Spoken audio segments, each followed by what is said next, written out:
Bon, donc, aujourd'hui, c'est la chute. La chute d'Albert Camus, bien sûr. On avait vu La curée de Zola la semaine dernière. Aujourd'hui, la chute d'Albert Camus. Oui, il doit y avoir encore de la place, non? Et la semaine prochaine, on finit en beauté avec Le Petit Prince de Saint-Ex. Oui, on passe d'un extrême à l'autre. Alors,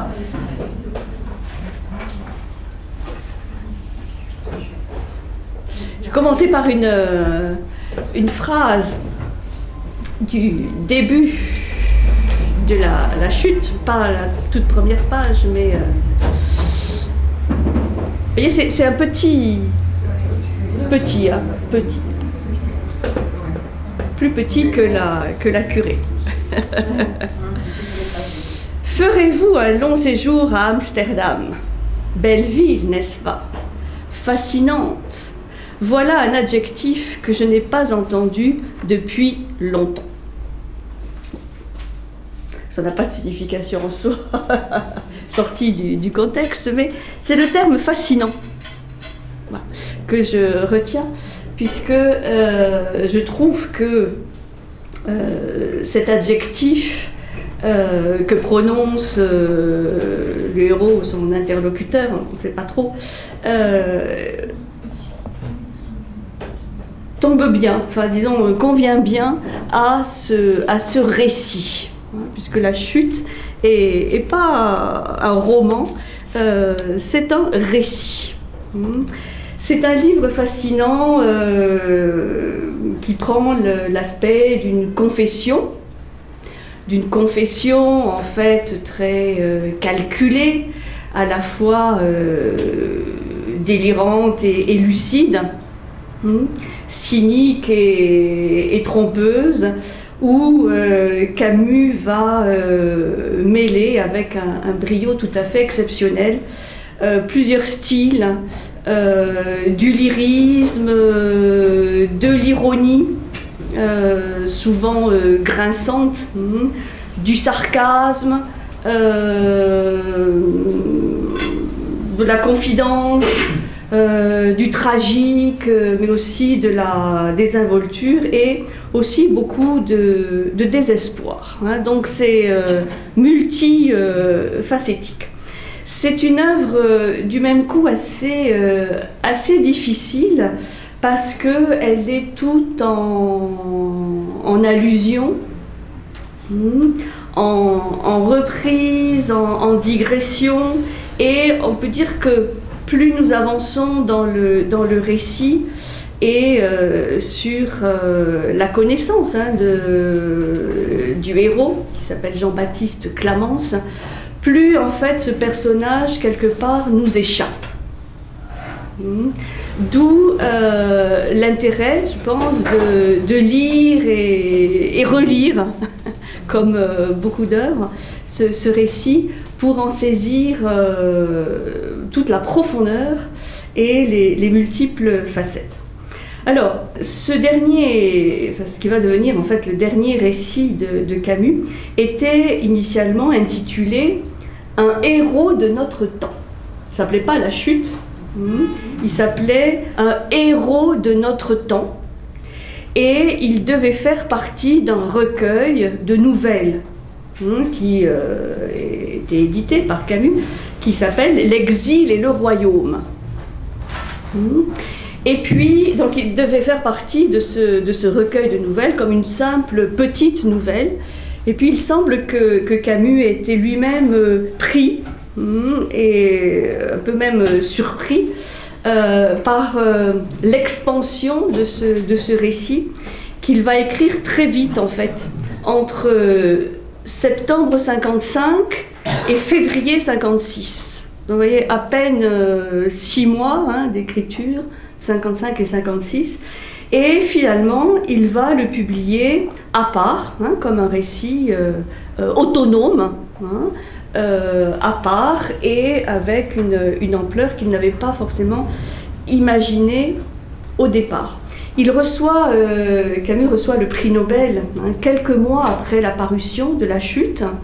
Et bon, vous savez qu'il meurt donc prématurément 4 ans après, en 60, sans avoir en fait publié d'œuvres importantes. Ce qui fait que, avec le recul, ce récit, ce roman, va prendre l'aspect d'une œuvre testament.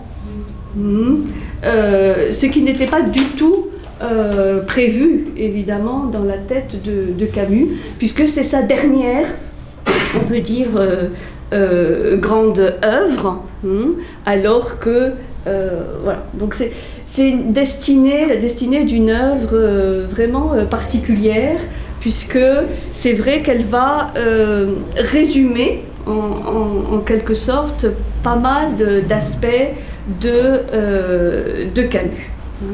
Alors, comme je disais, c'est le récit d'une confession, très calculée. Je pense que vous avez peut-être presque tous lu le roman. D'accord. Bon, vous allez le découvrir. Alors, donc, nous sommes à Amsterdam. Dans un bar de marins, un bar à matelot, un bar un peu glauque, qui s'appelle le Mexico City, ce qui est tout à fait normal à Amsterdam. Et à une table, il y a 2 hommes qui boivent du genièvre. Bon. L'un va parler sans arrêt, ce sera un grand, long monologue, avec une grande aisance, et son interlocuteur, eh bien, il ne prendra pas la parole, on le devine, il n'intervient que par de brèves remarques, mais dont on ne les perçoit que par l'écho que le héros va leur donner. Donc, le héros, c'est Jean-Baptiste Clamence.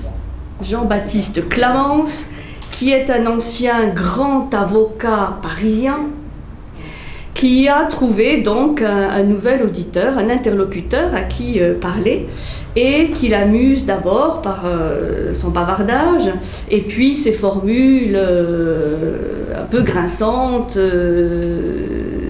ses formules paradoxales, parfois un peu arrogantes, un peu clinquantes, et puis petit à petit, il va y avoir évidemment un côté plus tragique qui va s'installer, et cet interlocuteur donc est là pour écouter, en fait, essentiel. En fait, donc c'est un monologue une confession très construite, de bavardage entre guillemets, et Clamence sait très bien où il va. Ça est très, très construit. Et qu'est-ce qu'il va raconter? Il ne va pas raconter sa vie, mais il va plutôt se raconter. Il va faire donc tout un monologue sur lui-même, puisque, comme vous le verrez, c'est quand même le sujet essentiel. Une phrase « moi ». Toute ma vie était tournée autour de ça. Et donc il va raconter comme un peu l'histoire de son âme, qui va être ordonnée ou construite autour de quelques grands faits significatifs. Et donc cette confession, en fait, est construite en 5 tableaux, en 5 grands épisodes, 5 tableaux qui vont d'ailleurs un peu se chevaucher les uns les autres. Alors le premier tableau, donc je vais vous raconter un peu l'histoire, et puis après on va essayer d'interpréter ce qu'il y a d'interprétable, quelques pistes d'interprétation. Le premier tableau, c'est la description d'une vie réussie. C'est une expression beaucoup aujourd'hui. Qu'est-ce qu'une vie réussie, Luc Ferry. Camus s'était déjà posé la question, et bien d'autres avant lui. Le tableau d'une vie réussie.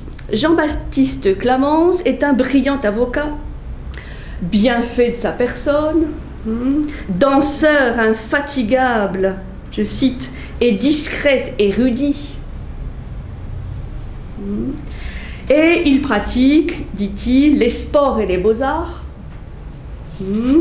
Il est empressé auprès des femmes, il plaît beaucoup aux femmes. Bon, vous verrez qu'il y a un certain nombre d'éléments, hein, comme on va le décrypter, le décoder, un certain nombre d'éléments autobiographiques, hein, puisqu'on connaît le charme d'Albert Camus. Hein. Et cet avocat, eh bien, il s'est fait une très belle réputation à Paris. Il est défenseur de la veuve et l'orphelin, on dit. Hein, défenseur de la veuve et de l'orphelin. Et il met son plaisir et son point d'honneur, quelque part, à rendre service aux inconnus comme à ses amis. Il a tout pour plaire et il plaît. Et il traverse sa vie dans l'approbation générale, hein, tout le monde voilà, le reconnaît comme le brillant avocat qu'il est.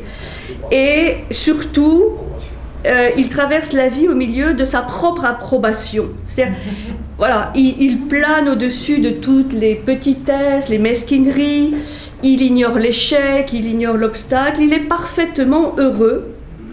Et il est heureux parce qu'il est parfaitement content de lui. Et il le dit lui-même, « Je jouissais de ma propre nature, et nous savons tous que c'est là le bonheur. » Donc, un bonheur sans tâche, hein, sans faille, là. Et il dit lui-même, installé à ce point culminant où la vertu ne se nourrit plus que d'elle-même. Donc, il est sans problème, sans inquiétude, je vivais impunément, je n'étais concerné par aucun jugement. Voilà, donc c'est la description d'une vie que, bon, peut-être encore aujourd'hui, certains peuvent connaître, qu'on va décrypter après un peu comme une sorte d'inconscience, hein, de bonheur inconscient, insouciant, où tout réussit. Et voilà, et comme on défend un peu les pauvres gens, bon, bah, même le petit peu de conscience qu'il y a, elle est plutôt bonne. Ouais, donne bonne conscience. Bon, ça c'est le premier tableau. Vous imaginez que ça va pas du tout. Sinon, il n'y aurait pas grand-chose à dire. Qu'est-ce qui est plus ennuyeux que le bonheur? Comme ça. Deuxième tableau, un rire. Un rire inquiétant. Mais un soir, parce que souvent dans les histoires de Camus, il y a un soir, un jour, où les choses vont basculer. C'est assez net. On l'avait vu dans L'étranger, hein, mort, mais il y a un soir. Et donc, mais un soir, voyez-vous, cher monsieur, c'était un beau soir d'automne, encore tiède sur la ville, déjà humide sur la Seine. Et donc, qu'est-ce qui se passe ce soir-là? Il est en train de traverser le pont des Arts. Il est appuyé sur le parapet du pont. Et il raconte même qu'il s'apprête à allumer la cigarette de la satisfaction. Donc, hein, il est toujours dans ce bonheur. Lorsqu'un rire éclate derrière lui. Il entend un rire. Et il se retourne, personne. Il reprend sa position, accoudé au parapet, et il entend à nouveau, un peu plus lointain, toujours ce même rire, mais un peu plus lointain, comme s'il descendait le fleuve. Ce rire venu de nulle part, sinon des eaux. Et ce rire va décroître dans la nuit. Et ce rire va le gêner, le chagriner. Il rentre chez lui mal à l'aise. Même, il raconte qu'il passe devant un miroir, il se regarde. Mon image souriait dans la glace, mais il me sembla que mon sourire était double. Et comme il le dit, je crois bien que c'est alors que tout commença. Voilà. Un rire. Un rire qui est certainement un rire tout à fait banal, de gens qui se promènent sur les quais, sur le pont, qui n'a rien à voir avec lui, mais ce rire va faire un effet évidemment immédiat et complexe. Je crois bien que c'est alors que tout commença. Et à partir de ce rire, Clamence va donc prendre conscience qu'en fait, tout en lui est double, est mensonge, duplicité, hypocrisie, oui, mondanité, superficialité, mensonge, comédie. Et donc, chaque épisode de sa vie passée va être mis à l'épreuve de ce rire pour faire émerger quelque chose de plus profond, enfin une vérité plus profonde sur lui-même. C'est comme si un masque, ou même plusieurs masques tombent avec ce rire, et Clamence est placé en face de ce qu'il a en fait toujours voulu ignorer, masquer, c'est-à-dire un immense égoïsme, un égoïsme même c'est monstrueux, une adoration exclusive de lui-même. C'est ce qu'il veut dire, moi, moi, moi, voilà le refrain de ma chère vie. Voilà, donc tout d'un coup, ce rire va faire émerger la conscience. Enfin, au moins, une certaine conscience de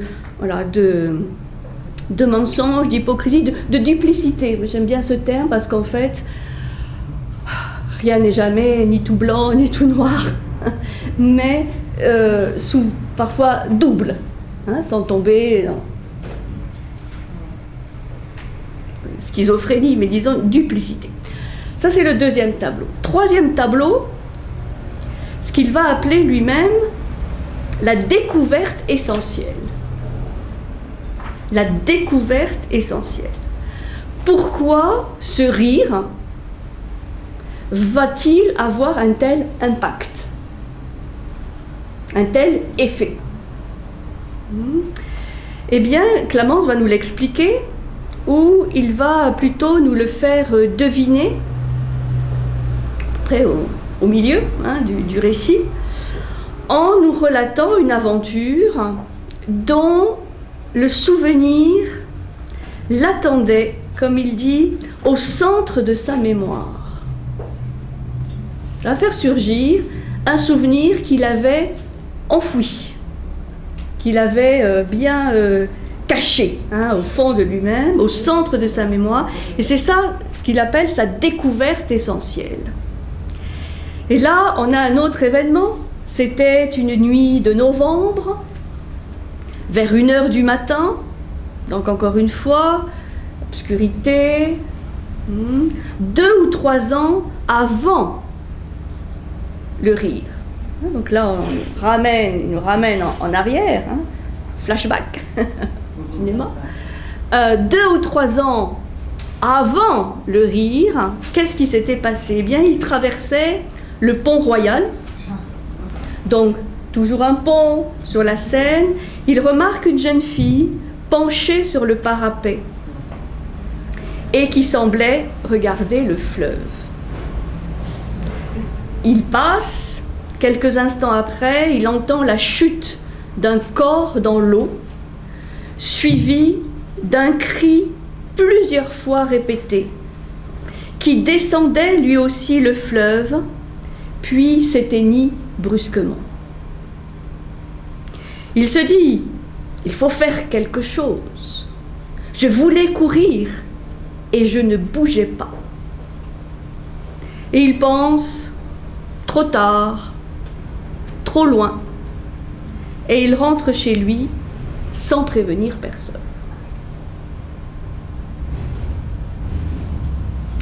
Donc là, vous voyez les analogies entre les deux épisodes. La scène, le pont, c'est pas le même pont, mais c'est deux ponts qui sont proches. L'obscurité, on est à 1h du matin, on est le soir, c'est l'automne, c'est novembre. Et puis, ces éléments qui descendent le fleuve.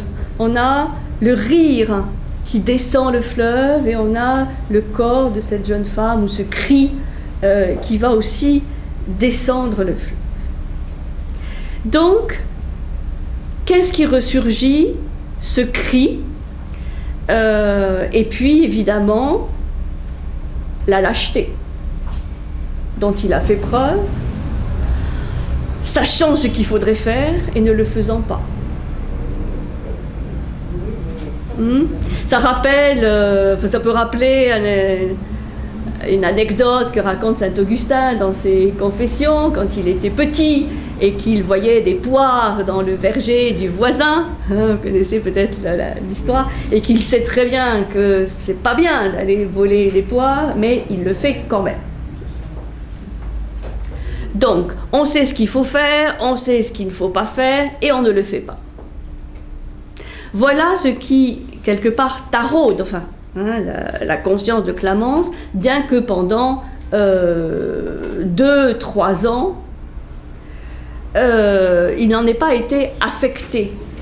C'est quelque chose qu'il a mis, comme dit, au centre de sa mémoire, et qui tout d'un coup ressurgit. C'est un événement banal, un rire, qui va faire ressurgir cet événement, enfin je le dis avec mes mots, dans le champ de sa conscience. Quelque chose qu'il avait voulu oublier, enfouir, oublier, et qui ressurgit brutalement dans le champ de sa conscience. C'est un vieux souvenir qui va être ramené en pleine lumière et qui va désormais révéler le sens, la signification de toute sa vie passée. Puisque, qu'est-ce qu'il comprend? C'est qu'à ce moment-là, il n'a pas été capable de bouger, il n'a pas été capable sans forcément plonger pour sauver cette jeune femme, parce que, bon, peut-être ne savait-il pas nager, on ne sait pas, mais au moins prévenir, faire quelque chose. Ce qu'il n'a pas fait, il n'a rien fait, il est rentré chez lui. Donc, incapacité de s'intéresser à autre chose qu'à lui-même, et il a laissé mourir quelqu'un. Donc, cette prise de conscience, c'est qu'en fait, il a été lâche à ce moment-là. Mais il a été lâche toute sa vie. C'est ça, la prise de conscience brutale que ce rire va réveiller. Et donc, il va, d'un coup, décrypter sa vie passée avec un tout autre regard. Et ceci nous amène au 4e tableau, qu'il va appeler lui-même le mal-confort. Le mal-confort, en un seul mot, mal-confort. Comme il dit, à partir de ce moment, il a le sentiment que tout le monde sait. Et que tout le monde le juge. Ça, c'est vraiment très intéressant. Tout le monde sait, tout le monde le juge. Mais il dit, mes semblables, cessez d'être à mes yeux l'auditoire respectueux dont j'avais l'habitude. Le cercle dont j'étais le centre se brisait et il se plaçait sur une seule rangée comme au tribunal. Voilà. Ça, c'est la perception qu'il a. En réalité, personne ne sait rien, vous avez compris. Mais la perception qu'il a, c'est que tout le monde sait, tout le monde le juge et tout le monde s'installe, comme au tribunal. Ceci nous ramène à une autre séquence de notre roman, L'étranger. Quand il y a le procès, où il est accusé d'avoir tué ce jeune arabe, et où il va être condamné parce qu'il n'a pas pleuré le jour de l'enterrement de sa mère. Et il y a un tribunal comme ça, où les gens sont les uns à côté des autres, et donc il y a soi et les autres qui sont plus en admiration, mais qui sont des juges. Donc ça, c'est très fort. Et donc, il cherche divers échappatoires, il s'efforce d'oublier ou de relativiser. Ça, c'est très intéressant. Bon, mais finalement, est-ce que c'était si grave ? Cette femme, de toute façon, elle est bien mourir. Enfin, vous imaginez toutes les justifications, les relativisations. Il croit même avoir presque réussi à un moment à oublier cette histoire, jusqu'au jour où il y a une rechute et qui lui fait prendre conscience que de toute façon, il sera toujours coincé. Il ne pourra pas s'échapper, il ne pourra pas oublier, et il va être condamné à vivre dans cette terrible vérité. Il fallait se soumettre et reconnaître sa culpabilité. Bon, et bien entendu, tout à l'heure, on verra que c'est quand même un des thèmes essentiels du récit, la culpabilité. D'où vient ce sentiment ou cette conscience de culpabilité. Et c'est ça qu'il appelle vivre dans le mal-confort. Et là, il invente pas vraiment un mot, il fait référence à un châtiment qui avait lieu au Moyen-Âge, où on emprisonnait les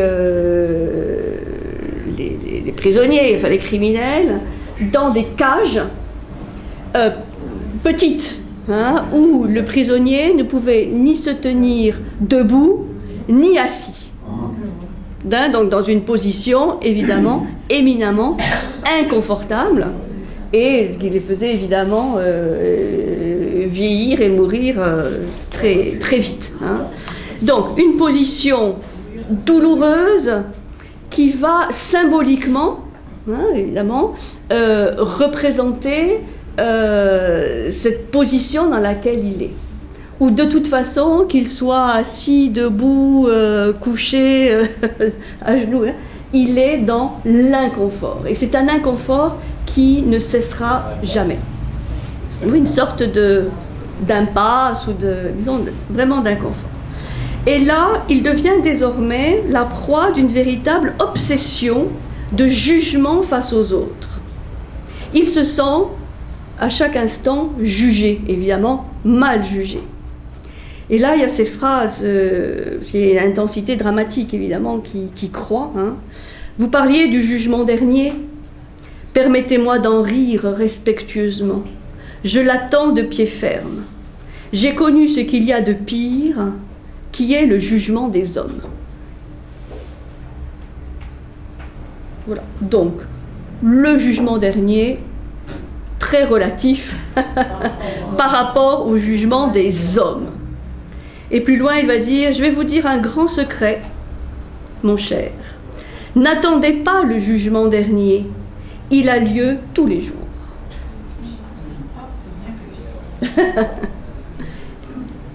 Ça rappelle, là il y a quelques points communs, évidemment, bien qu'ils se soient beaucoup affrontés. La fameuse phrase de Sartre, l'enfer, c'est les autres, évidemment. Bon, chez Camus, c'est pas tout à fait ça, c'est les autres, mais c'est aussi beaucoup et surtout soi-même. Donc, voilà, ce jugement, ce fait d'être soumis au jugement des autres et d'avoir le sentiment de vivre tous les jours le jugement dernier. Cinquième et dernier tableau, c'est cette fameuse épisode ou tableau de ce que Camus appelle du nouveau métier que va prendre Jean-Baptiste Clamence, qui est le métier de juge pénitent. Juge-pénitent. Alors qu'est-ce que c'est que c'est la solution que Jean-Baptiste Clamence va trouver pour se sortir de ce mal-confort.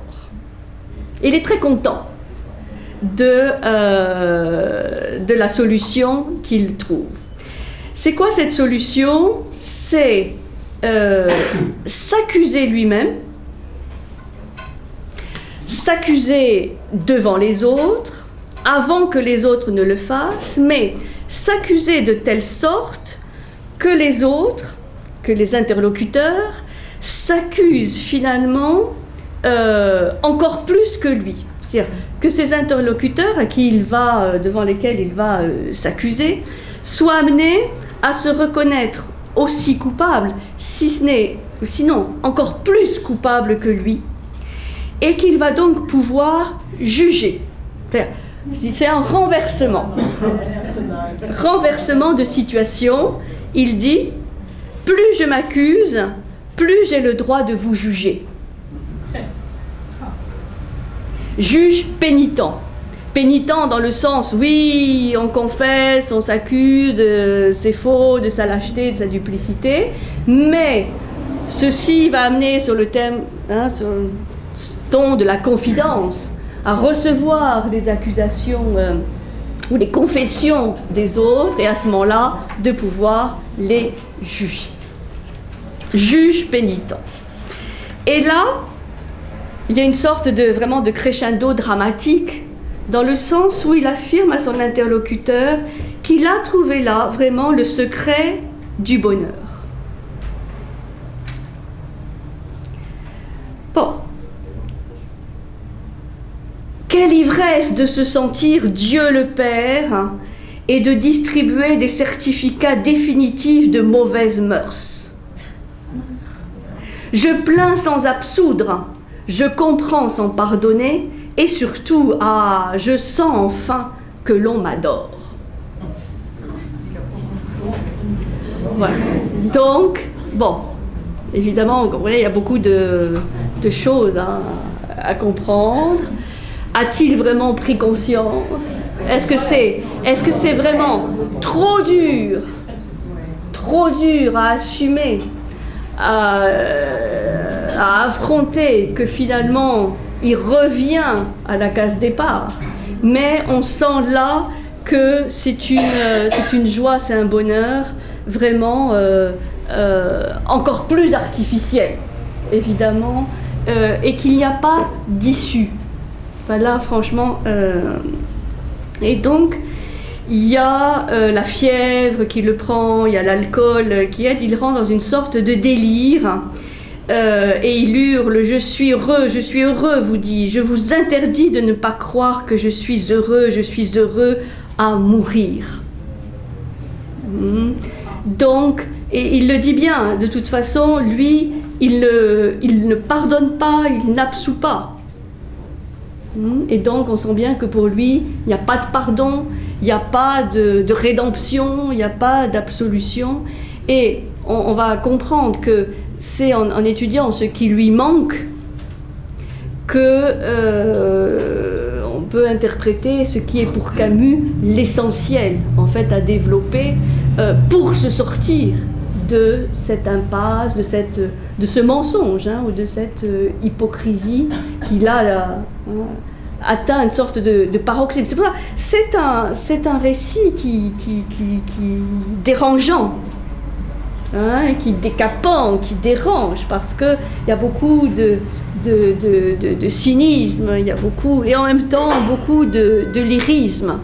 Donc c'est très intéressant, et en même temps, ça nous renvoie à ces petites lâchetés, ces petites faiblesses qu'on a tous, sans atteindre peut-être ce paroxysme de lâcheté, de duplicité.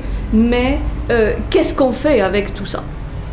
Il lui manque l'essentiel, et qu'est-ce que c'est l'essentiel? Ah ben ça, vous le saurez à la fin. Parce que sinon, on va trop vite. Il faut bien ressentir.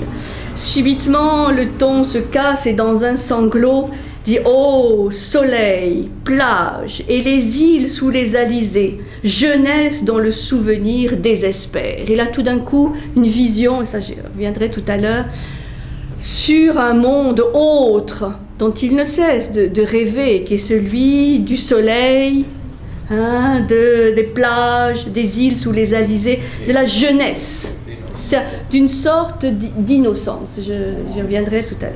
Alors les derniers mots du récit ils sont assez terribles. Prononcez vous-même les mots qui depuis des années n'ont cessé de retentir dans mes nuits, et que je dirai enfin par votre bouche. Ô jeune fille, jette-toi encore dans l'eau pour que j'aie une seconde fois la chance de nous sauver tous les deux. Une seconde fois, quelle imprudence! Supposez, cher maître, qu'on nous prenne au mot. Il faudrait s'exécuter. Brrr, l'eau est si froide. Mais rassurons-nous, il est trop tard. Maintenant, il sera toujours trop tard. Heureusement. Alors là, si vous lisez ça le soir, avant de vous endormir, c'est dur. C'est très dur. C'est très dur. Alors, voilà l'histoire de la chute.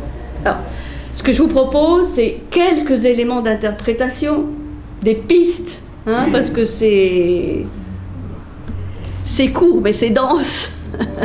Ça fait référence à beaucoup de choses. Et c'est une imbrication. Ce que je propose, c'est quelques éléments d'interprétation qui viennent de l'étude du texte lui-même, qui a des formules quand même assez claires. Ça place aussi dans la vie de Camus, parce qu'on ne peut pas le comprendre en le sortant, évidemment, du contexte de la vie de Camus, et puis le contexte politique, intellectuel dans lequel il a été écrit. Hein. Donc tout ça se mélange pour donner quelques pistes. Et pour comprendre, à mon avis, ce récit, il faut pouvoir le situer dans l'œuvre aussi littéraire de Camus, et donc faire référence à des récits antérieurs. Alors, le premier sujet que je sors, je soumets à votre investigation, c'est la notion d'innocence. L'innocence, puisque, dit la culpabilité. La culpabilité, souvent, ça s'oppose à ce concept de pureté ou d'innocence. Je suis innocent ou coupable. Donc, l'innocence, ce que Camus va appeler les noces avec le monde. Et pour comprendre cette fameuse phrase qu'à la fin, Jean-Baptiste Clamence dit « Eau, soleil, plage, jeunesse », il faut lire « Noces ». Il faut lire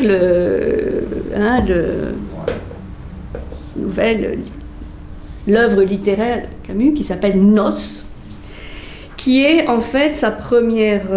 c'est la première œuvre qu'il est intéressant de rappeler, qu'il écrit à 25 ans.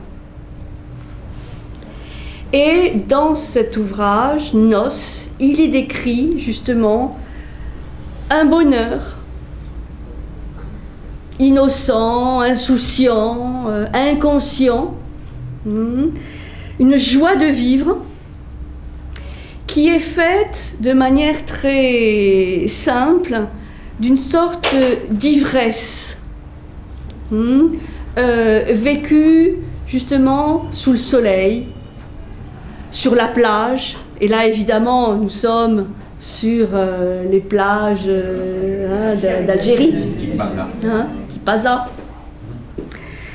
La mer, vous voyez ces reflets magnifiques du soleil sur la mer, les violents parfums de la terre d'Afrique. Donc, comme on l'avait vu avec l'étranger, la lumière, le soleil, la mer, le corps, une sorte d'exultation et d'exaltation du corps, des corps nus, des corps qui vont se baigner. C'est très grec. Enfin, pour Camus, c'est son côté grec. Peut-être on pourrait demander à Pierre de parler un peu moins fort, parce que peut-être ça me gêne. Vous lui dites de baisser un peu de ton, non ?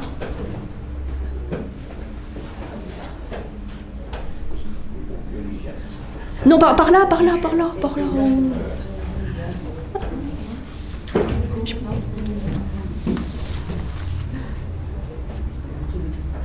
Alors, Alors, pourquoi j'en parle? Parce qu'on le trouve dans Nos, on le trouve évidemment dans l'étranger, mais on va le trouver dans ce sorte de premier tableau de cette vie réussie, bon, qui se passe à Paris, qui ne se passe pas sur les plages d'Alger, mais qui est analogique par une sorte d'insouciance, d'inconscience, d'innocence primitive. Innocence primitive, c'est parce qu'il est innocent comme la mer et le soleil que l'homme peut célébrer ce jour de noces avec le monde. L'expression noces avec le monde, c'est l'expression de Camus. C'est des noces, c'est une communion, c'est une union avec la mer, avec le soleil, donc avec la nature, avec les parfums, mais aussi avec les autres. Puisqu'on est toujours en bande, on s'amuse, c'est les autres, et il y a une sorte d'harmonie simple avec soi-même. On ne se pose pas 10 000 questions, on est heureux, voilà, on est jeune, on est beau, on plaît, on a toutes les femmes qui nous adorent, on a des amis, enfin, vous voyez, c'est ça ce que va connaître Camus, évidemment, en toute première partie de sa jeunesse. Donc, cette communion avec le monde renforce le sentiment de l'innocence. Comme il dit, au soir d'un tel jour de noces, j'avais au cœur une joie étrange, celle même qui naît d'une conscience tranquille. Voilà, on est en paix, on a la conscience tranquille. Et évidemment, bon, voilà, c'est ça. C'est-à-dire que le terme la chute, s'il a appelé finalement la chute, ce n'est pas innocent. Ça fait évidemment référence à le fait d'être chassé d'une sorte de paradis terrestre d'avant la faute. Qui dit culpabilité dit faute, pas forcément péché, mais en tout cas dans une lecture, on va dire, chrétienne, ou judéo-chrétienne, c'est la faute d'Adam et Ève, on est chassé du paradis, et donc il y a la nostalgie, en tout cas, cet état d'avant la faute qui est d'une innocence originelle, qui va être perdue, irrémédiablement perdue, donc là, et qu'il va falloir peut-être récupérer un jour, et cette fois en conscience. Bon. Et donc, il va décrire cet état d'innocence dans Nos. Il dit « Le silence qui de lui à moi faisait naître l'amour. Amour que je n'avais pas la faiblesse de revendiquer pour moi seul, conscient et orgueilleux de le partager avec toute une race née du soleil et de la mer, vivante et savoureuse, qui puise sa grandeur dans sa simplicité, et debout sur les plages, adresse son sourire complice au sourire éclatant de ces ciels. » Et donc, on va trouver dans Nos, c'est des magnifiques descriptions de ces noces avec le monde, et dans l'étranger, le héros Meursault est aussi ce même type, puisqu'il vit avec ses amis, et c'est comme si leur conscience n'était pas encore éveillée. C'est une sorte de joie, de bonheur, d'amour, il faut retenir, l'amour, qui se vit de manière naturelle. Alors il dit bien que même déjà à cette époque, on est toujours un peu fautif de quelque chose, mais cette faute reste assez superficielle, elle n'atteint pas vraiment le plan moral. Il l'explique d'ailleurs, ça c'est Meursault dans l'étranger, qui l'explique à l'aumônier de la prison avec lequel il a un dialogue. Je lui ai dit que je ne savais pas ce qu'était un péché. On m'avait seulement appris que j'étais un coupable, je payais, on ne pouvait rien me demander de plus. Donc en fait, dans l'étranger, il a un procès, il va être jugé coupable, mais en fait, il ne sait pas exactement de quoi, alors qu'il a tué quelqu'un. Vous voyez, c'est toujours assez complexe. Bon, donc, l'innocence, c'est une sorte d'état en toile de fond de ce qui va ensuite se passer dans la chute. Ensuite, il y a ce deuxième grand thème qui est celui de l'irruption de la faute et de la culpabilité. C'est-à-dire la sortie de l'inconscience ou de l'insouciance. Et évidemment, les choses changent pour Camus dans sa vie. De mai 40, date où l'étranger est terminé, jusqu'en 46, où il achève La Peste. 46, La Peste, Camus a changé. Et dans La Peste, il y a déjà ce concept de faute et de culpabilité. Tout le monde est atteint de la peste. Et cette peste, bon, c'est pas simplement la maladie, mais c'est une peste intérieure, psychologique, spirituelle. Et donc, là, je reviens un peu à la vie de Camus. Plusieurs expériences, évidemment, l'ont marqué de façon définitive. Il y a la guerre qui l'a chassé d'Algérie, où son activité de journaliste ne plaisait pas. Et il a fait la connaissance de la noirceur et le brouillard des villes françaises. Surtout les banlieues des grands centres industriels. Lui ne connaissait que la lumière algérienne. À mon avis, écrit-il en 1943, si l'enfer existait, il devrait ressembler à ces rues interminables et grises où tout le monde était habillé de noir. Donc là, c'est évidemment un choc culturel terrible, sans compter que dans de telles conditions, bon, sa santé ne s'améliore pas. Vous savez qu'il était atteint de tuberculose. Et puis, il y a eu la guerre. La guerre et l'après-guerre. La guerre, bien sûr, c'est toutes les monstruosités de la guerre, mais ce qui le frappe, c'est qu'il pensait que ces monstruosités allaient cesser en 1944 ou en 1945. Et là, ce qui le meurtrit beaucoup, c'est ce qui se passe à la Libération. Et dans les années qui suivent la Libération, avec tous ces règlements de compte. Et il dit, voilà, je n'aurais jamais pensé qu'il y ait autant de haine et de vengeance après la guerre. Nous étions dans l'enfer, écrit-il en 1946, et nous n'en sommes jamais sortis. Depuis 6 longues années, nous essayons de nous en arranger. Donc, ce qui va devenir un peu le cœur de sa réflexion, c'est la culpabilité, la faute, le fait qu'il y a eu des meurtres, absolument monstrueux, mais des meurtres peut-être qu'on pouvait éviter, et surtout ceux de l'après-guerre, avec ces règlements de compte où ce sont des Français, en fait, qui ont prolongé cette guerre.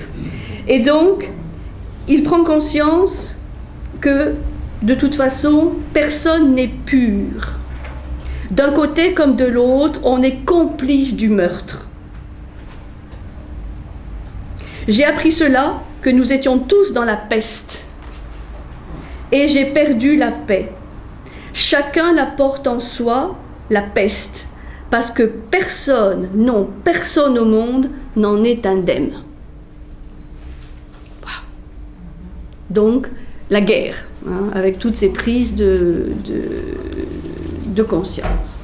Et donc, apparaît pour lui quelque chose qui évidemment est totalement inexistant dans le premier tableau de l'innocence, la honte.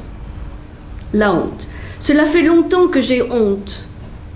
Honte à mourir d'avoir été, fût-ce de loin, fût-ce dans la bonne volonté, un meurtrier à mon tour.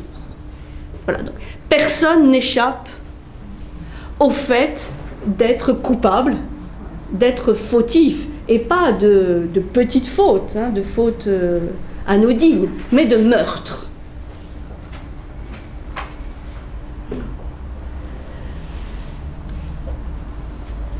Ça, c'est pour Camus la grande prise de conscience qu'il vit vraiment dans sa chair. Donc en résumé, déjà, on a cette idée de l'innocence qui est fondée sur la possession d'un bonheur qui ne réfléchit pas sur lui-même. Il n'y a pas de réflexion. C'est un bonheur vécu dans l'inconscience, et que cet état d'innocence, eh bien, s'écroule lorsqu'on découvre la souffrance, lorsqu'on découvre la souffrance des autres, mais aussi la sienne, et où cette souffrance va être source de conscience. Souffrance entraîne conscience, et d'une conscience morale, et de ce sens aigu de la faute et de la culpabilité, dont personne ne peut s'échapper. C'est pour ça qu'on verra que Jean-Baptiste Clamence apparaît pour lui comme le personnage de notre temps. Et un personnage universel, mais disons quand même très ancré dans ce que Camus lui-même a vécu. Et puis, on a les 4 années qui suivent la parution de La Peste, donc de 1946 à 1950, où là, Camus va être confronté à beaucoup de soucis d'ordre politique, d'ordre intellectuel et politique.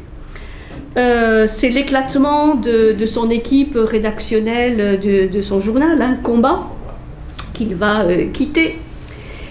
Il fait des appels en faveur de divers condamnés à mort, tant des communistes que d'anciens collaborateurs. Il rompt avec un qui a été son maître, qui est Merleau-Ponty. Et il compose sa fameuse pièce de théâtre « Les Justes », où la grande question des justes, c'est « a-t-on le droit de tuer ?» pour préparer l'avènement d'un monde où plus personne ne tuera, c'est-à-dire où il n'y aura plus de meurtre, où il n'y aura plus de violence, mais est-ce qu'on a le droit de tuer pour l'avènement de ce monde futur? Ça, c'est les grands problèmes qu'il rencontre pendant ces 4 années. Et puis, il va voyager, il va soigner sa maladie, et il travaille à L'Homme révolté, qui est un autre grand moment de sa vie littéraire. L'Homme révolté, et qui paraît en octobre 51. Et c'est cet homme révolté qui va provoquer l'indignation que l'on sait, que l'on connaît, de la part des intellectuels, à dire de gauche, des existentialistes sartriens, puisque la revue Temps moderne, la revue de Sartre, va orchestrer toute une campagne d'insultes, d'injures, de protestations, et qui va durer plus d'1 an, jusqu'en août 52, qui va donc marquer la rupture entre Sartre rupture définitive entre Sartre et Camus, mais Camus en sort profondément meurtri. Sartre aussi, mais il le montre moins. Mais Camus sort de cette épreuve vraiment extrêmement affaibli et meurtri. Et d'un autre côté, il y en a qui veulent prendre sa défense, notamment dans les milieux catholiques, qui vont faire une sorte de piédestal à Camus en le jugeant vertueux, qui vont presque en faire un saint laïque, Camus le juste. Et ceci l'agace, autant que l'insupporte évidemment les insultes. Et ce mouvement qui prend de l'ampleur l'agace au plus haut point. Il dit: chaque fois que quelqu'un se mêle de parler de mon honnêteté, il y a quelque chose qui frémit au-dedans de moi. Donc, d'un côté, les injures, les insultes, à un moment on va lui reprocher beaucoup de choses. Je ne reviens pas là-dessus, on en avait parlé déjà. Et en même temps, il y a ceux qui veulent le défendre et qui font de lui un portrait qui ne lui convient pas non plus. Et donc, on peut penser que Camus va vouloir quelque part se décharger de tout cela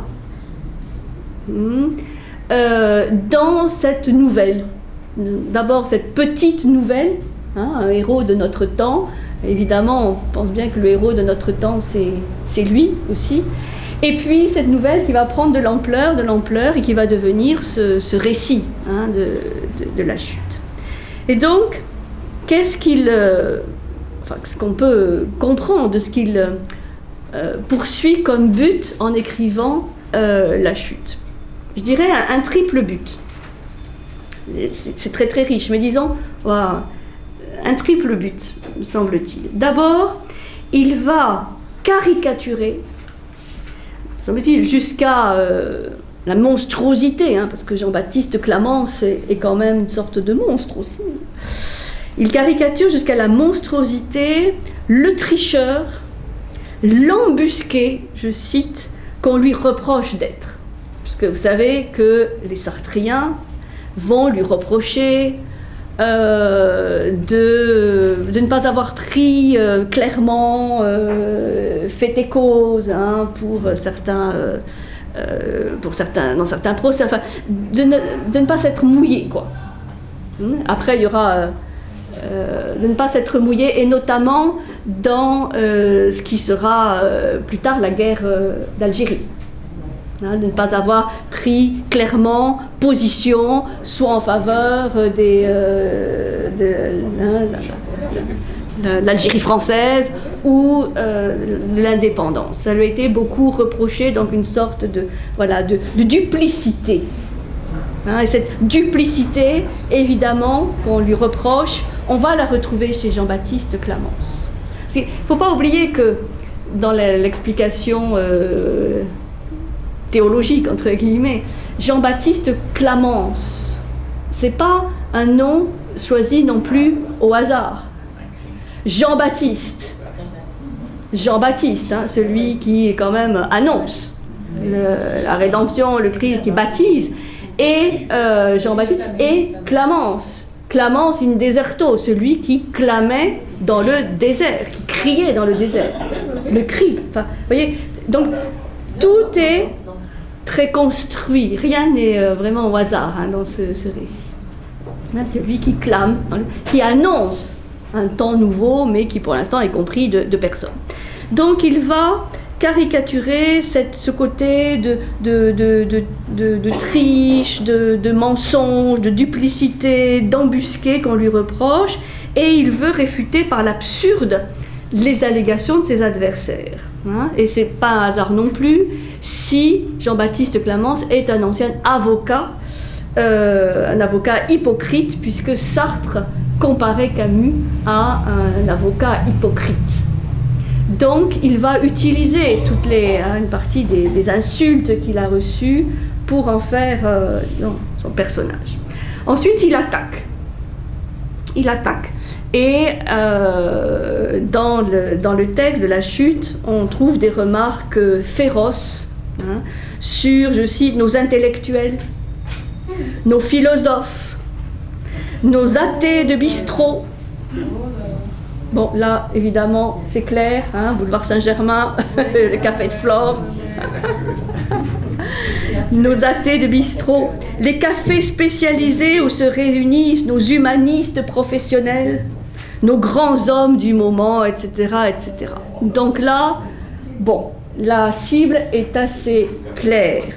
Et c'est pour ça qu'il va utiliser cette image du juge pénitent. ces juges pénitents, c'est les existentialistes. Il le dit, hein.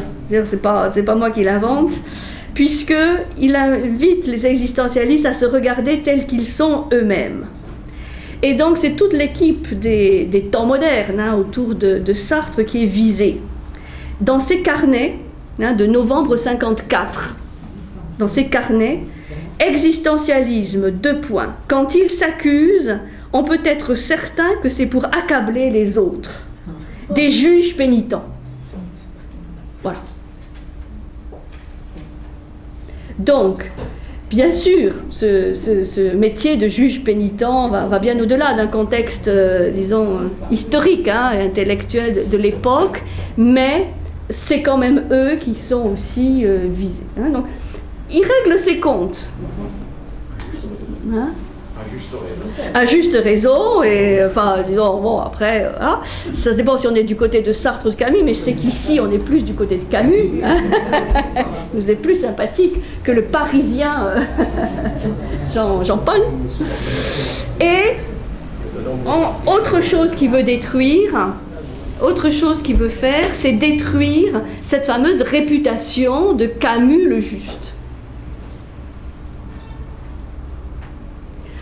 En montrant qu'il n'est pas forcément le monstre qu'on veut bien, disons, l'accuser, mais qui n'est pas non plus le vertueux, le saint, le juste que certains voudraient voir. Et donc, dans ces carnets, et c'est ce qui s'exprime bien là aussi, dans la chute, il revient fréquemment aux idées de culpabilité, d'hypocrisie, de mensonge. Et il est de plus en plus persuadé que l'absence d'amour est la caractéristique de notre temps. Enfin, de son temps. Et que lui-même aussi en est atteint, disons. Voilà. Donc il veut montrer aussi, à travers dans ce roman, sa duplicité à lui, mais qui est la duplicité de tout être humain. Qui est donc meurtrier ou complice de meurtre, par lâcheté ou par passivité, par indifférence, par manque d'amour, et en même temps cette profonde nostalgie d'une sorte d'innocence ou de pureté perdue. Et donc, c'est toute la tragédie, en fait, de l'être humain. Et on a cette ville d'Amsterdam, qui est vraiment intéressante, là aussi, hein, comme la semaine dernière, il y a un lieu qui est très symbolique, puisque Amsterdam est une ville faite de canaux, hein, et il va comparer les canaux concentriques d'Amsterdam au cercle concentrique de l'enfer, tel que Dante l'a décrit dans la Divine Comédie. Avez-vous remarqué que les canaux concentriques d'Amsterdam ressemblent au cercle de l'enfer? L'enfer bourgeois, naturellement, peuplé de mauvais rêves. Quand on arrive de l'extérieur et à mesure qu'on passe ces cercles, la vie et donc ses crimes devient plus épaisse, plus obscure. Ici, nous sommes dans le dernier cercle. Vous vous rappelez ces cercles concentriques, enfin, entonnoir à la fin. Vous comprenez alors pourquoi je puis dire que le centre des choses est ici, bien que nous nous trouvions à l'extrémité du continent. Donc c'est pas un hasard non plus si on se trouve à Amsterdam, dans des quartiers un peu gris, glauques, hein, dans ce bar assez malfamé, à boire du genièvre. Et c'est le 9e cercle, hein, c'est le dernier cercle de l'enfer. Donc on a connu le paradis, et là on est au fin fond de l'enfer. C'est en fait une sorte de description de la condition humaine que Camus, à 40 ans, nous fait découvrir, enfin, d'une manière extrêmement puissante. Hein. Alors, ce qu'on comprend, c'est que, et c'est la grande question, y a-t-il un salut possible? Y a-t-il une rédemption possible? Y a-t-il une échappatoire? Le ciel est fait de colombes. Voilà, alors il va y avoir des colombes, oui.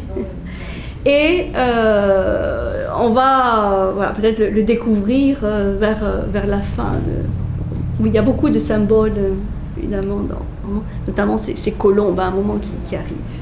Ça va? Vous n'êtes pas... hein? C'est... Par la solution. Non. Par la vision globale. La vision. Bon, alors on va quand même faire une petite pause. Vous voulez connaître la suite? De toute façon, vous connaissez déjà la fin, donc il n'y a pas beaucoup de suspense, hein. C'est ça l'intérêt. Alors, quand Camus a présenté son œuvre au public, qui entre parenthèses a été accueillie de manière très froide, hein, très fraîchement. 56.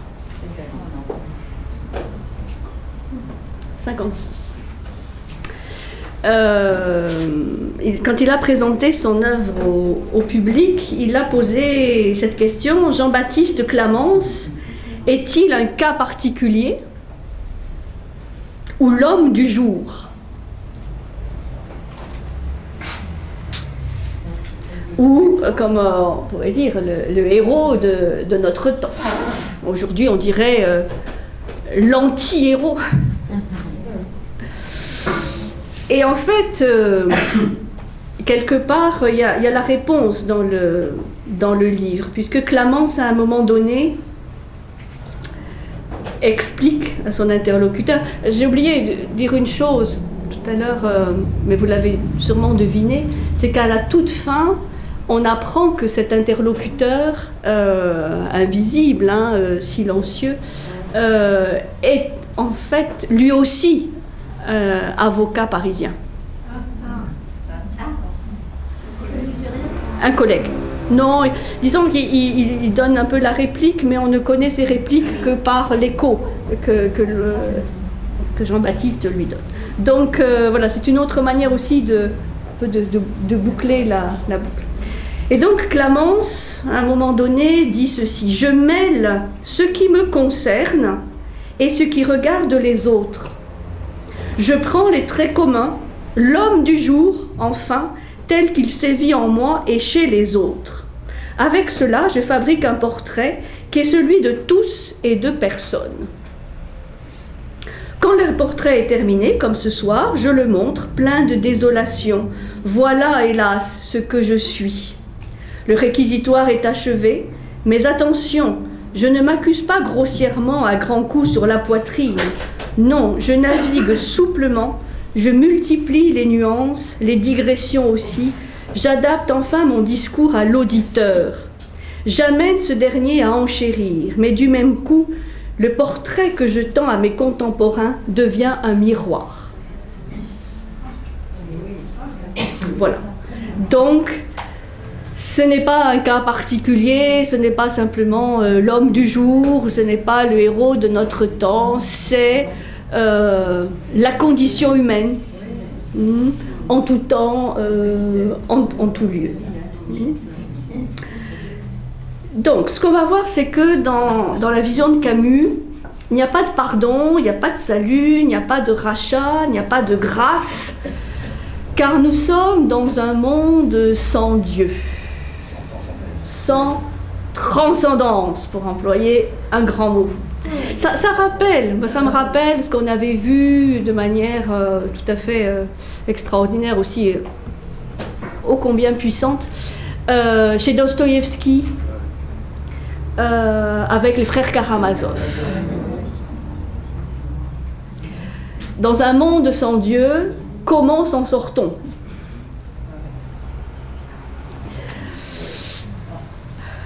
Et donc, ce que je vais développer un peu, c'est cette notion de culpabilité.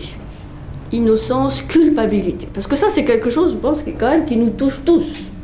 On se sent tous, enfin, je pense, à des degrés divers, à des intensités diverses, peut-être fautifs ou coupables de quelque chose. Mais on ne sait pas forcément de quoi exactement, mais...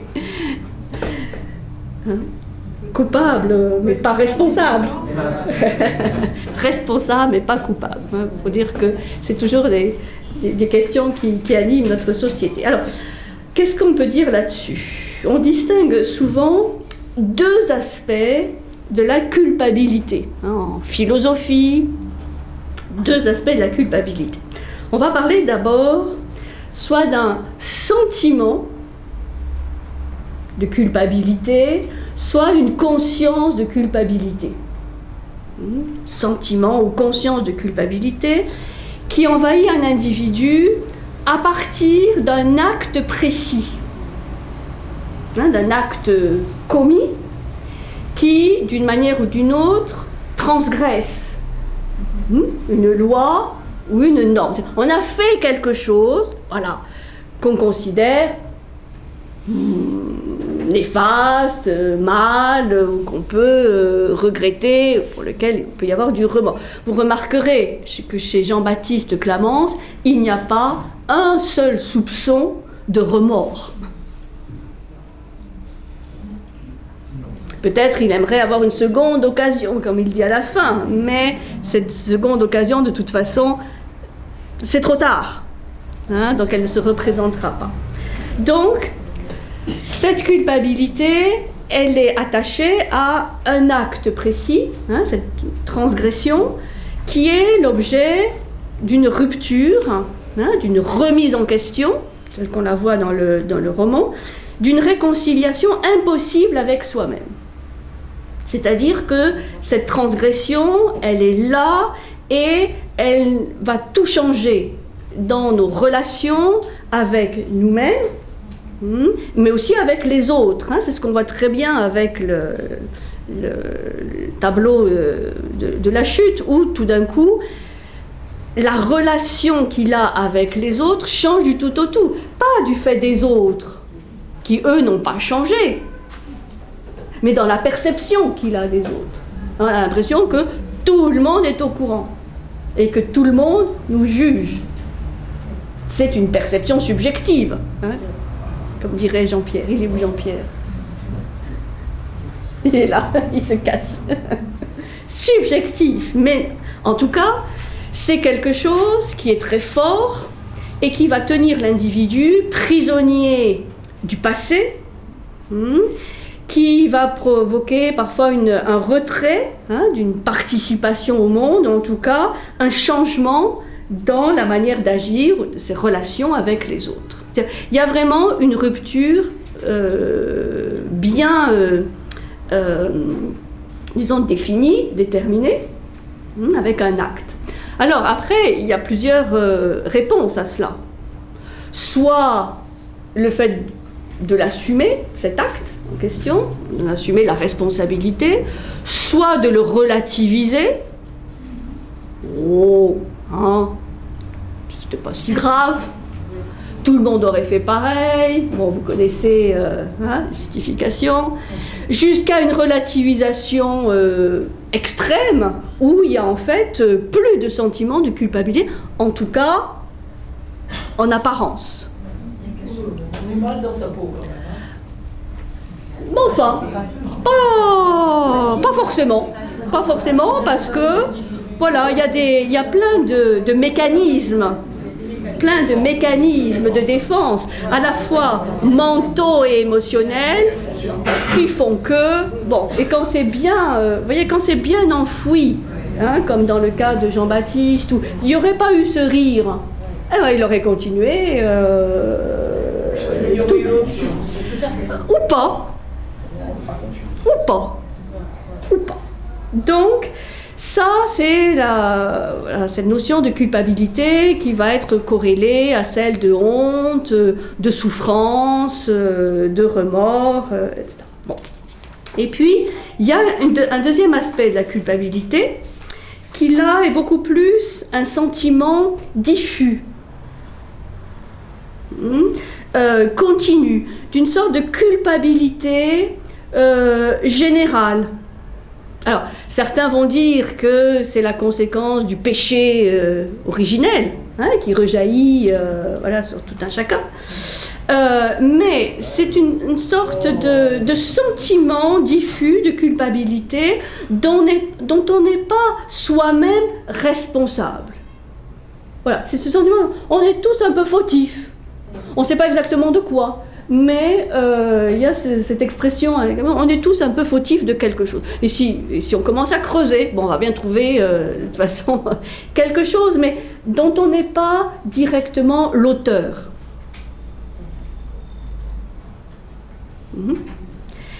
Donc ça, c'est souvent ces deux aspects qu'on trouve dans la culpabilité. Parce qu'il y a quand même des philosophes qui sont intéressés à la culpabilité. On a Kant, on a Ricoeur, dont on parle beaucoup. Jean Kelevitch. Ricoeur, il a écrit Finitude et culpabilité, quand même. Donc, il s'est beaucoup intéressé à cela. Jean Kelevitch, beaucoup de philosophes contemporains, bien entendu, se sont intéressés suite au trauma du XXe siècle. Alors, est-ce que c'est difficile à lire, Ricoeur, oui. C'est difficile. Oui. Voilà. C'était un oui, Disons, oui, c'est pas trop évident. Je pense que c'est quand même un philosophe important. C'est un philosophe très important, comme Lévinas, Ricoeur, Lévinas, Jean Kelevitch. Disons, je dirais pour nom, c'est un peu lapidaire. C'est pas facile. C'est pas facile. Il faut faire appel à vous. Non, pas forcément. Mais... Non, mais je veux dire, on ne peut pas le lire comme ça. Si, bien sûr qu'on peut le lire comme ça. Mais je ne peux pas dire que ce soit facile. Allez, on me demandez si c'est facile, moi je vous dis non. Voilà. Ça peut être intéressant. Ah, bien sûr. Tout ce qui est... fait par vous, ça peut être intéressant. C'est ça. Alors, ce que je voulais vous dire, c'est qu'au-delà de ces deux aspects de la culpabilité, on va trouver chez Camus une autre signification qui est intéressante, qui lui est propre, c'est ce qu'il appelle la culpabilité raisonnable. La culpabilité raisonnable. Alors voilà comment il dit, comment il décrit cette culpabilité raisonnable, c'est assez intéressant. L'homme est la seule créature qui refuse d'être ce qu'elle est. Je trouve que c'est une très très belle expression. Ça, c'est le génie. Ils arrivent à définir dans une petite phrase. Bingo, tac, ça, c'est juste. L'homme est la seule créature qui refuse d'être ce qu'elle est. La question est de savoir si ce refus ne peut l'amener qu'à la destruction des autres et de lui-même.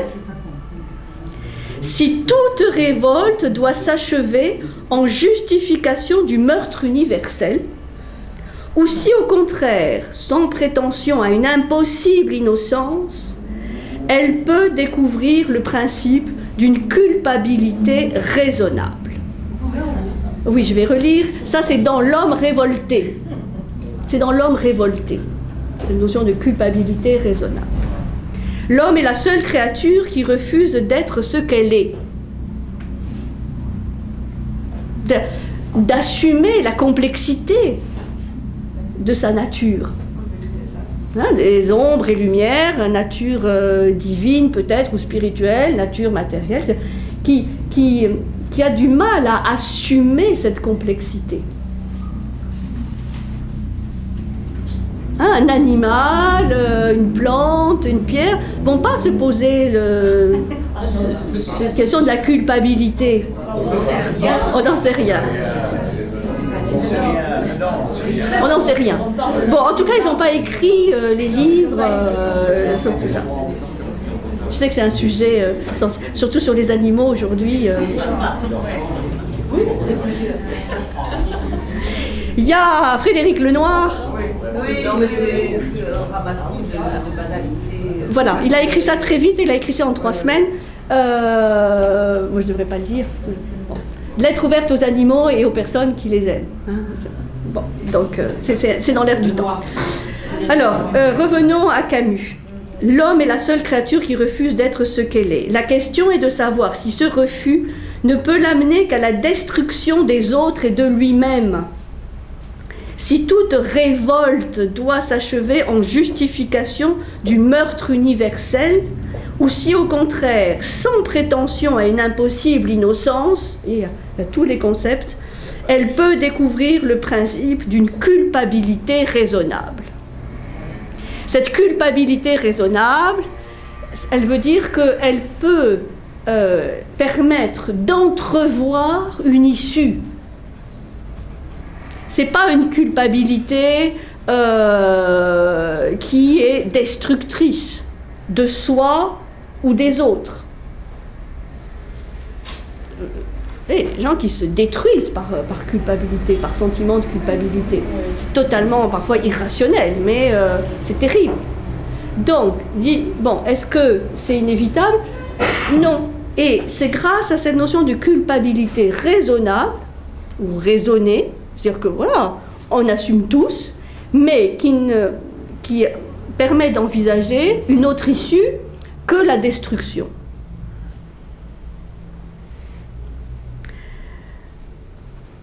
Donc, la raison dont il s'agit ici, celle qui permet d'envisager l'infini, enfin, ce caractère quasi métaphysique de la révolte, sans tomber dans l'impuissance ou la folie, parce que Jean-Baptiste Clamence, à la fin, il frôle la folie, quoi, hein, par cette impuissance de trouver une issue. Donc, voilà ce qu'on va trouver chez Camus, et Clamence le sait bien, c'est-à-dire, il sait bien que le mal ou la faute est dans un acte, mais qu'en fait, beaucoup plus que dans cet acte de non-assistance, hein, on dirait à personne en danger, il se sent coupable plus par ce qu'il est que par ce qu'il fait. Hein, il y a ce sentiment, donc, en fond diffus de culpabilité.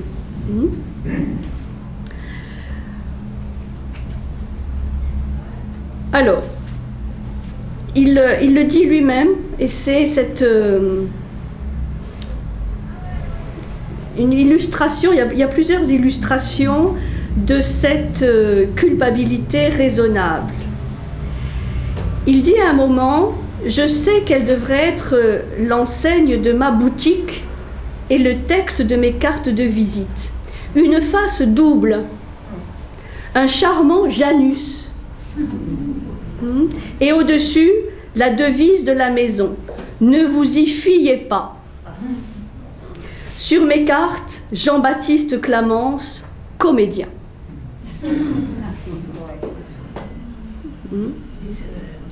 Une autre anecdote que rapporte Clamence exprime le fait qu'on sent qu'à un certain moment, il pourrait sortir de cette impasse, de ce sentiment d'impuissance. Puisqu'en fait, le problème de la culpabilité, c'est qu'il nous amène au sentiment d'impuissance. Sauf si c'est la culpabilité raisonnable.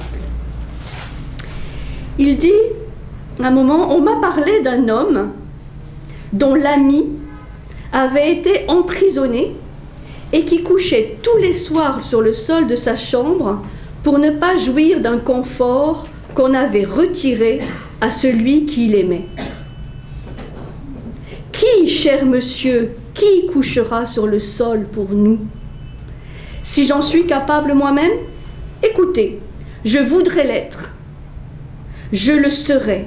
Oui, nous en serons tous capables un jour, et ce sera le salut. C'est-à-dire, le rêve qui hante Clamence, c'est de pouvoir, comme l'anecdote le dit bien, partager les malheurs d'autrui. aimer suffisamment l'autre pour partager ses souffrances. C'est-à-dire faire preuve de suffisamment d'amour et de pratiquer ce geste d'amour dont l'inutilité garantit même la gratuité. C'est-à-dire coucher par terre, ça ne sert à rien. Sauf que de sentir un lien, une communion avec celui qui souffre. Communauté de destin. Oui, une sorte de communauté, d'union, de communion, de destin, de solidarité, d'empathie, d'altruisme, etc. Et la question, et vous voyez, donc c'est vraiment une question terrible qui le hante à la fin du livre, quand il commence à délirer aussi. Il s'écrit « Tout le monde sera sauvé, hein, et vous, par exemple, vous coucherez toutes les nuits sur le sol pour moi. » Il y a cette idée en tout cas ce questionnement d'un salut possible. Ça, c'est la grande question. Y a-t-il un salut entre guillemets possible? Et donc, Camus, parce que, envisage plusieurs solutions. Il dit, il y a la rédemption, par exemple, apportée par le Christ, la figure du Christ, qui se charge des fautes et des péchés du monde pour en libérer les autres humains. Et il dit ça, c'est une grande opération de blanchissement.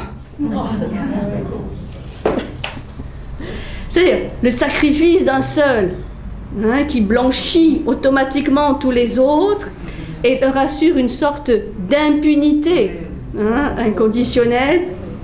C'est trop beau pour être vrai. Ça, c'est pas possible. C'est pas possible.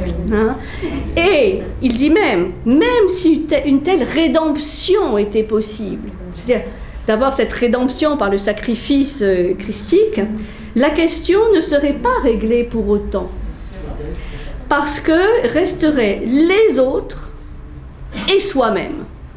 C'est-à-dire le jugement des autres et surtout le jugement de soi-même.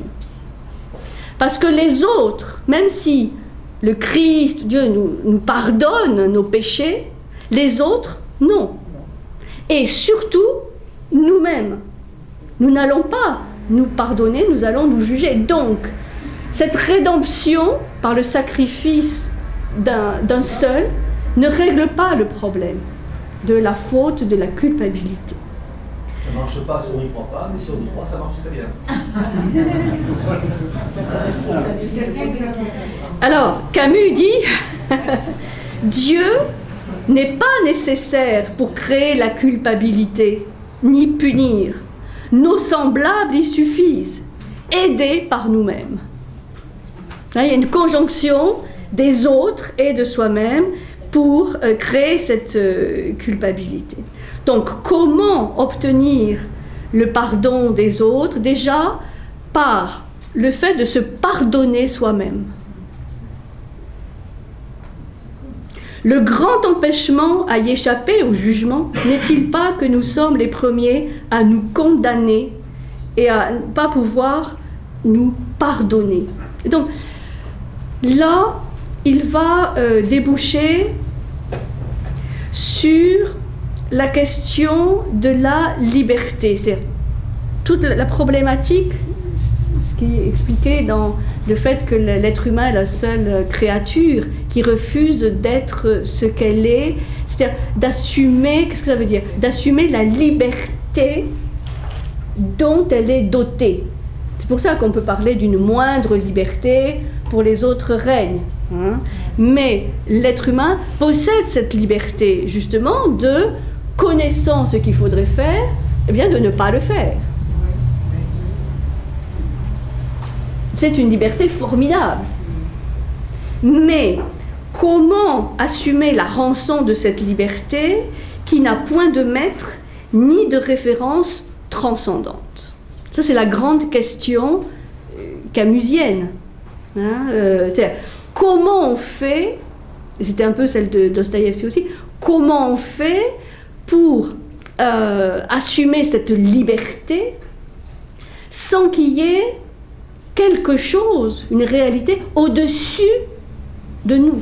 Et on voit bien que c'est le cauchemar ou la souffrance de Jean-Baptiste Clamence, d'être incapable de placer quelque chose, quelqu'un ou une entité, ou peu importe, au-dessus de lui.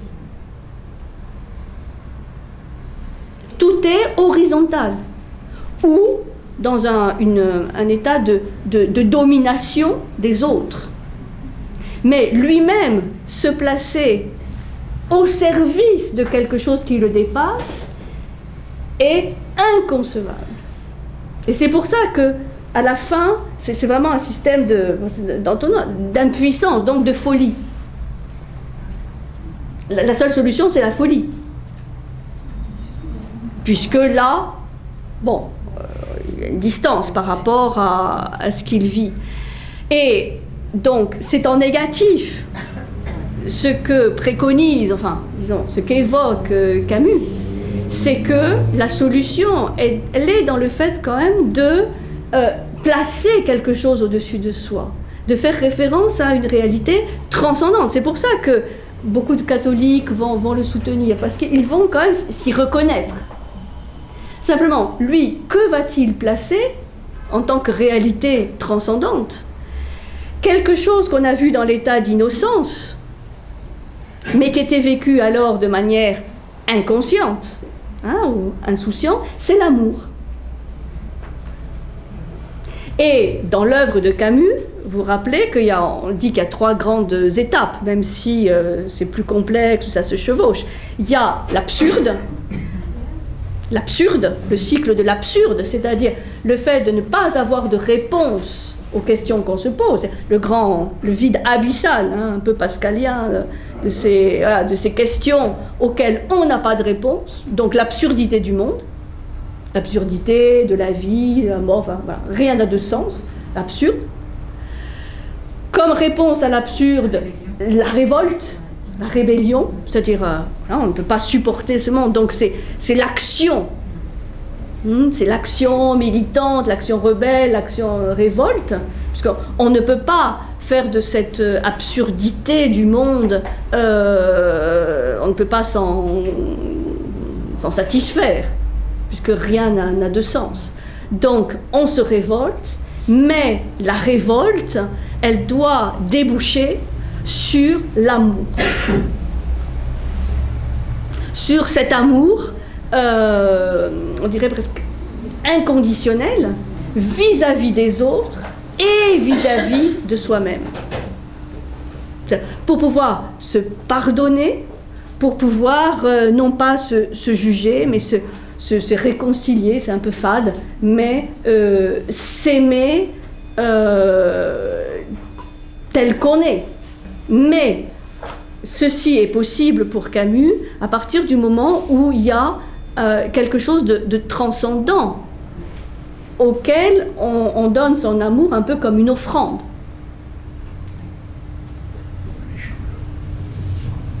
C'est plus fort qu'un seul échange. C'est voilà, on offre et on s'offre en tant que offrande même de cet amour.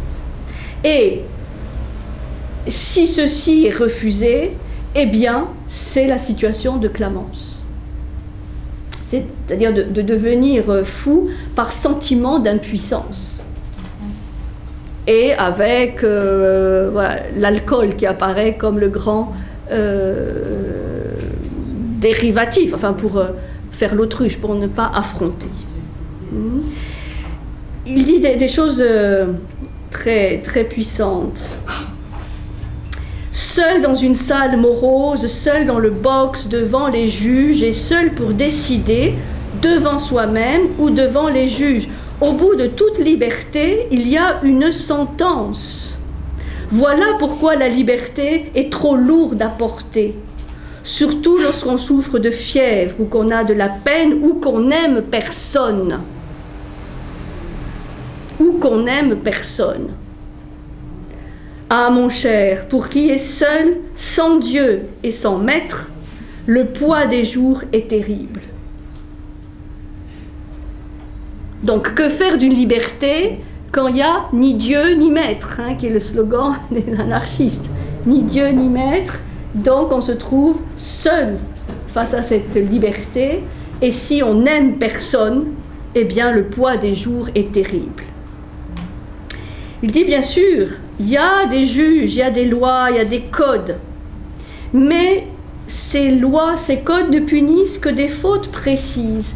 Et là, il y a une anecdote qui est vraiment très, très belle, où vers la fin du roman, il avoue qu'il y a chez lui un tableau volé de Van Eyck, c'est-à-dire que lui-même a volé ce tableau, ou en tout cas on lui a donné un tableau dont il sait qu'il est volé. Et quelque part, il dit à son interlocuteur: « J'espère toujours que mon interlocuteur sera policier et qu'il m'arrêtera pour le vol des juges intègres. » C'est le nom du tableau. « Pour le reste, n'est-ce pas, personne ne peut m'arrêter. Mais quant à ce vol, il tombe sous le coup de la loi. » Et donc, on voit ce Jean-Baptiste qui finit par souhaiter que son interlocuteur soit un policier qui vienne l'arrêter. Pour un fait précis. Voilà, vous avez volé, la sanction est telle, et vous allez passer en jugement. Ce serait pour lui une délivrance. Parce que, comme il le dit, le manque d'amour, lui, n'est puni par aucune loi.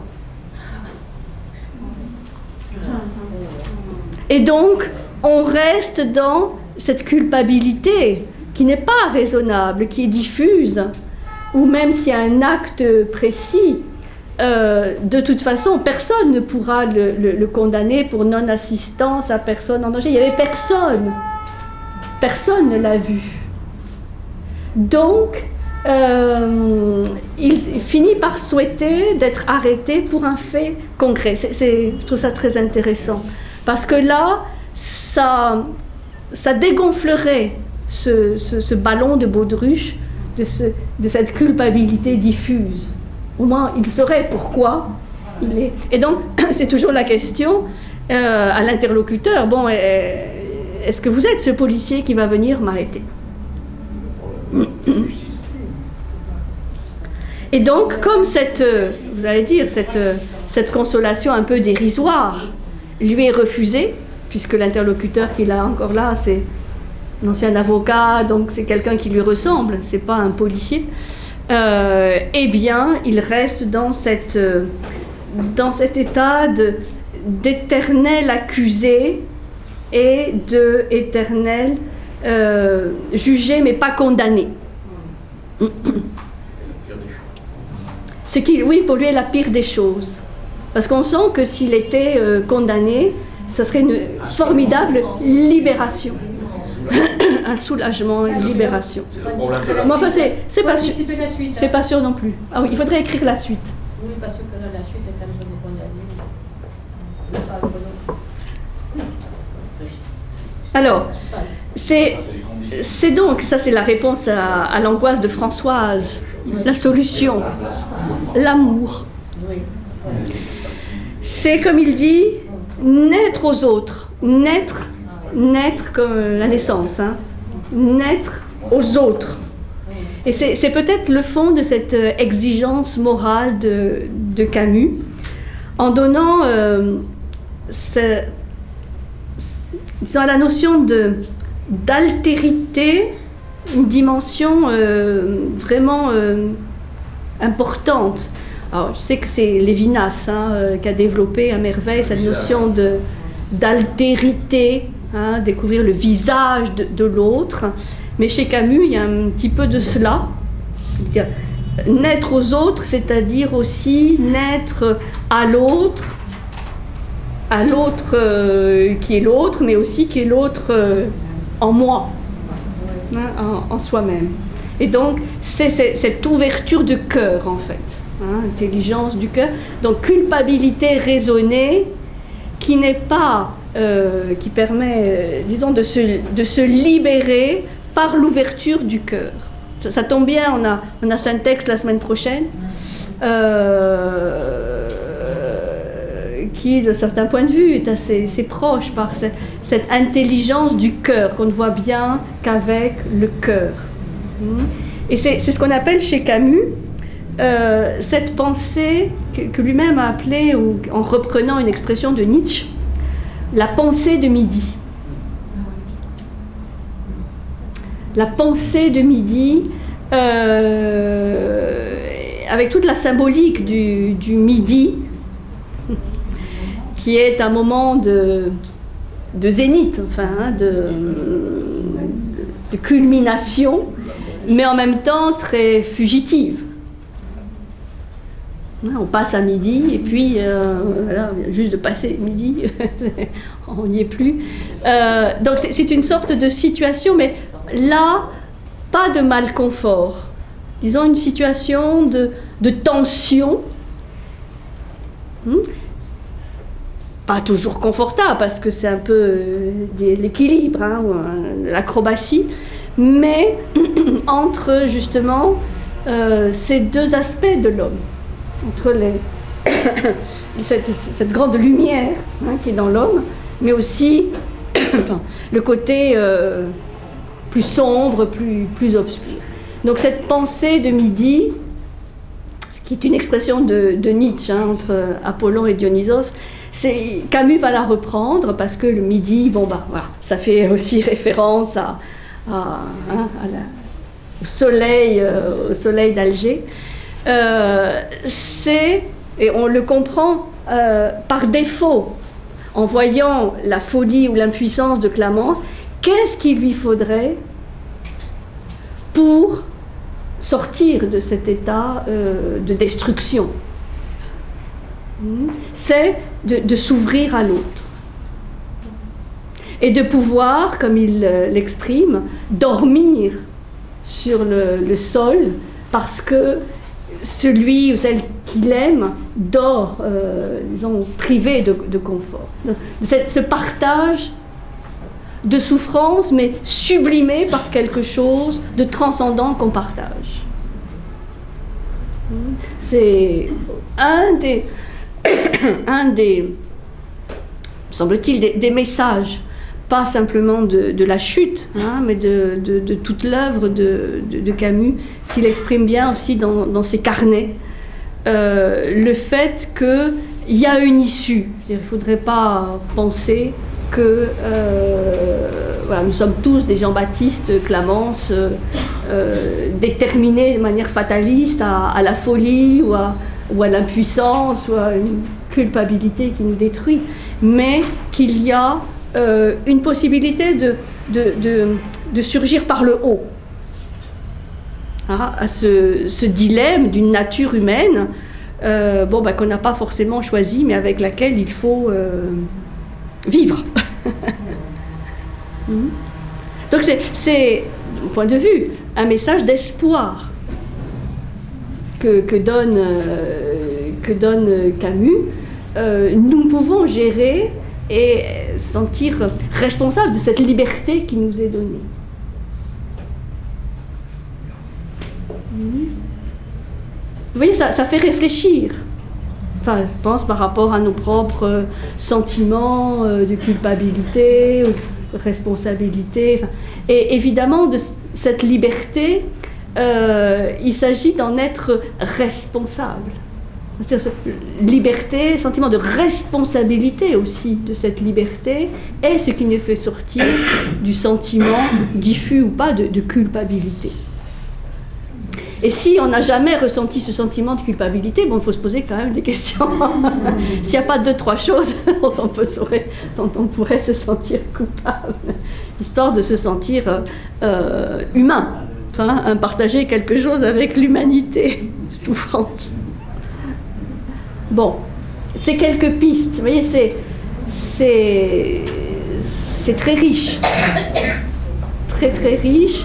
On a ce scénario hyper connu d'innocence perdue, donc de faux, de culpabilité et de rédemption, mais qui est revisité complètement, enfin réécrit avec des notions qui peuvent être partagées, je pense, par des croyants, enfin entre guillemets, ou des non-croyants.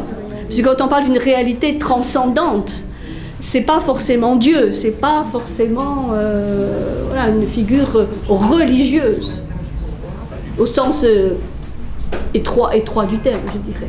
Hein, ça peut être bien quelque chose, mais avec cette humilité aussi, puisque Camus prône quand même la vertu aussi de l'humilité, de s'y situer à sa place.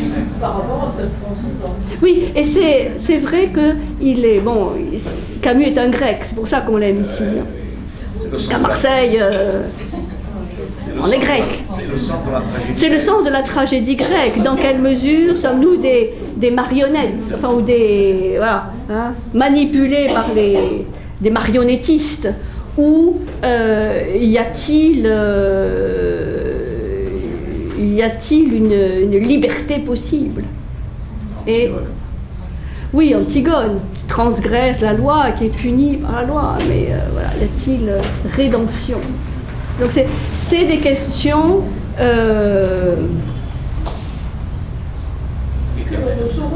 éternelles, atemporelles, universelles. C'est pour ça que Jean-Baptiste Clement, ce n'est pas simplement le héros ou l'anti-héros de notre temps. C'est un précipité de la condition humaine. Et le suicide. L'alternative à la mort. Ça commence par le suicide, non? Ça commence pas. Le suicide de la jeune femme, il nous est expliqué au milieu. Au milieu.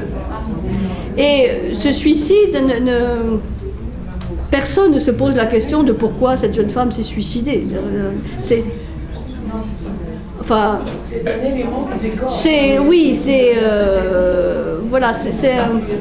pas quelque chose qui me semble essentiel.